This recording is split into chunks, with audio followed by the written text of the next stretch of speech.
नमस्कार जय जगन्नाथ आपण मानकु मो चैनल को अनेक अनेक अभिनंदन।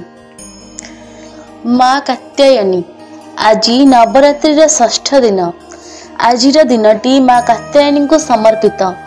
यजुर्वेद प्रथम थर कात्यायनी नाम उल्लेख रही। नवरात्रि प्रत्येक दिन में माँ अलग अलग स्वरूप धारण करती और विधि पूर्वक पूजा कराए।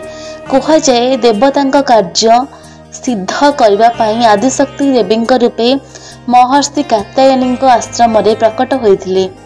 महर्षि देवी को निज झील बोली मानुले तेबे तांका नाम कात्यायनी रखिथिले।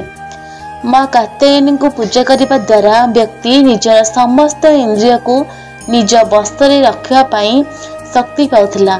कात्यायनी माँ को दानव असुर एवं पापी नाश करिबार देवी बोली कहुए। माँ कात्यायनी चारिबाहु एवं सिंह उपरे बसी थांती। पौराणिक कथा अनुसार माँ कात्यायनी महिषासुर को वध करथिले। महिषासुर एक असुर थिला जे कि लोकों को बहुत हैरान करुथिला। माँ कात्यायनी रूप धारण करी महिषासुर वध करथिले।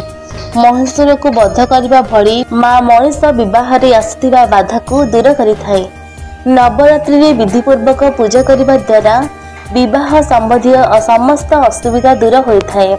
भगवान श्रीकृष्ण भली स्वामी पाइबा गोपी माने माता कात्यायनी पूजा करती। माँ को पूजा करने द्वारा देवगुरु बृहस्पति प्रसन्न होती एवं कन्या को भल स्वामी मिलता है। माँ कर मंत्र ओम देवी कात्यायनी नमः।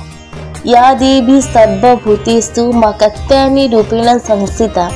नमस्तस्यै नमस्तस्यै नमस्तस्यै नमो नमः। पूजा करिवार विधि।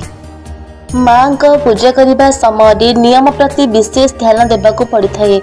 माँ को पूजा करी पूर्वरु एक काठ उपरे लाल कपड़ा पकाई माँ को स्थापित करंतु। माँ को पूजा समय सफा ड्रेस पिंधंतु।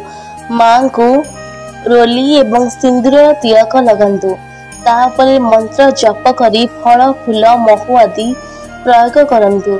माँ को आज दिन में हलदिया रंगर श्रृंगार करंतु।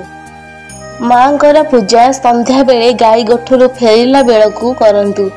एही समय विधि पूर्वक पूजा करने द्वारा सकारात्मक ऊर्जा प्राप्त होगा सहित शत्रु नाश होता एवं रोगरू मुक्ति मिलता है। जय माँ दुर्गा।